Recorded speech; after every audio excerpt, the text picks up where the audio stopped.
विभाग के अलोकतांत्रिक फैसले से शिक्षक समुदाय में चरम आक्रोश है।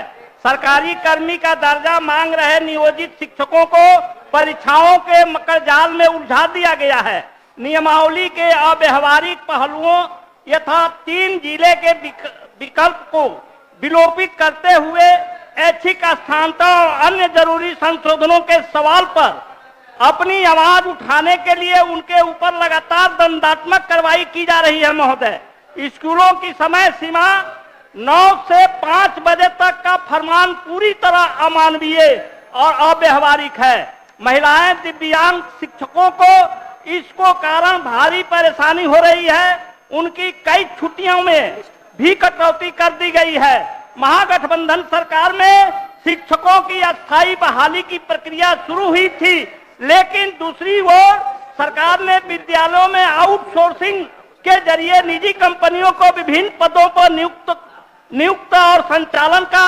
अधिकार दे दिया है। यह शिक्षकों के विनाश का कारण बनेगा। विश्वविद्यालय शिक्षकों तक के लिए फरमान लागू कर दिया गया है कि वे किसी भी प्रकार का संगठन नहीं बना सकते हैं। महोदय, ये बिल्कुल अलोकतांत्रिक है। पहले से कार्यरत संघ या संगठन की मान्यता समाप्त कर पत्र जारी कर दिया गया है।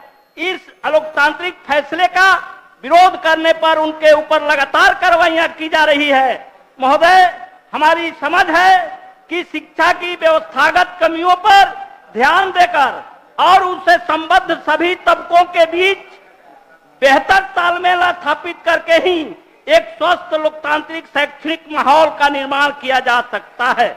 अन्यथा बिहार की शिक्षा व्यवस्था का हाल और दयनीय हो जाएगा। महोदय, अतः बिहार के लाखों शिक्षकों की वाजिब मांगों और शिक्षा में जनपक्षीय सुधार के अत्यंत लोकमहत्व के प्रश्न पर सदन का कार्य स्थगित करके बहस की मांग करते हैं। महोदय, अजीत शर्मा जी, शिक्षा का सवाल है। अजीत शर्मा जी, शिक्षा ही अपना कार्य संगठन पढ़िए, बैठ जाइए, सुन लिया। नियोजित बैठ जाइए, बोलिए जी।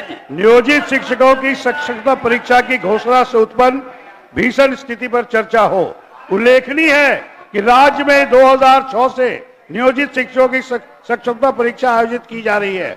इससे नियोजित शिक्षक उद्वेलित हैं और सड़कों पर उतर गए हैं। सरकार की दमनात्मक नीति के कारण आंदोलित शिक्षकों पर लाठीचार्ज किया जा रहा है। प्रशासन निर्मम हो गया है। शिक्षा व्यवस्था पूर्णतः चरमरा गई है। अतः आज के लिए सूचीबद्ध सभी कार्यों को स्थगित करते हुए नियोजित शिक्षकों की समक्षता पर प्रश्न की घोषणा से उत्पन्न भीषण स्थिति पर चर्चा कराई जाए। तो ये शिक्षकों के बारे में वो डिपार्टमेंट में उसने कर दिया था कि 9 बजे से 5 बजे। तो हमने पहले ही कहा कि 9 बजे से 5 बजे तक नहीं होना चाहिए। ये तो 10 बजे से 4 बजे होना चाहिए, ये हमने कहा है। और अगर अभी उसको नहीं माना है, अरे तो आप लोग देख रहे थे, कहते ना भाई कि आपका बकवा नहीं माना। अभी आप बोल रहे हैं, पहले आप ही लोग देख रहे थे, कहते क्यों नहीं सुना, तो उसी समय हम करते। अगर अभी नहीं सुना है, आज ही हम तुरंत बुला करके बात करेंगे। और जो बात है पहले से, यही तो हम शुरू से बोलते। अरे बैठे ना भाई, हम बैठ जाइए महबूब साहब, सदैव जी बैठिए, बैठ जाइए। अरे हम भी तब पढ़ते थे ना भाई। बैठिए, तो जो तरीका है ये भला बताइए, 9 बजे से सुबह से लेके 5 बजे तक, ये ठीक नहीं है। ये अगर गलत किया है उसको तुरंत सुधार करवा देते, हम आज ही देख लेते। बैठ जाइए यार, आपने बता दिया, इसके लिए मैं आपको बधाई देता हूँ। आपसे आके हम पूछिए, आज ही हम बात कर लेंगे। सुन रहे हैं तो सुन तो लीजिए, आज ही हम कर लेते। बैठिए महबूब साहब, बैठिए, सुनिए, बैठ लीजिए। अरे भाई बैठ जाइए। महबूब साहब, आपको तो मुख्यमंत्री जी का धन्यवाद करना चाहिए कि जो सवाल सदैव जी वगैरह उठा रहे हैं उसकी पूर्ति करने का काम किया उन्होंने।